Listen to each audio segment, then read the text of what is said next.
आज मी मंडळी थोडी भांडी खरेदी करायसाठी गेलेली. माझ्याकडे कढई खूप दिवसापासून माझी इच्छा होती की स्टीलची कढई घ्यायची. सर्वजण बोलतात ना जर्मनमध्ये नाही बनवायचं जास्त, तर माझी पण खूप इच्छा होती की जर्मनची कढई पासून आपण थोडस लांब राहूया. जर्मनमध्ये बनवायचं नाही असं बोलतात ना.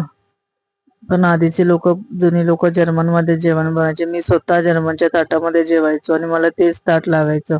अशी माझी खूप मी जिद्दी होती. पण आता ती जिद्द नाही आहे.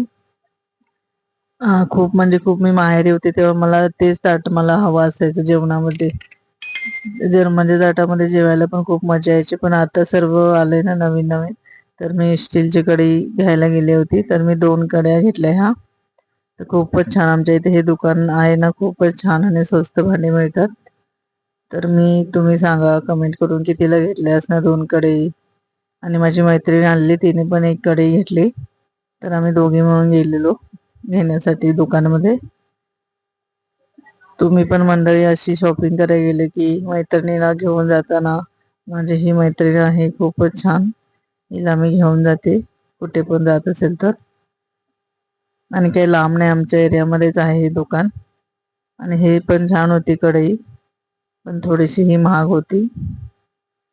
पण ह्याच्यामध्ये पण थोडं जर्मन आहे म्हणून ही काही कढई नाही घेतली. जर्मनवाला आपल्याला काय वापरायचे हे नाही. मैत्रिणी माझी ही कढई घेतली आणि ह्या 2 मी घेतल्या आहेत कढया. कसे वाटले कमेंट करून सांगा मंडळी. Bye bye.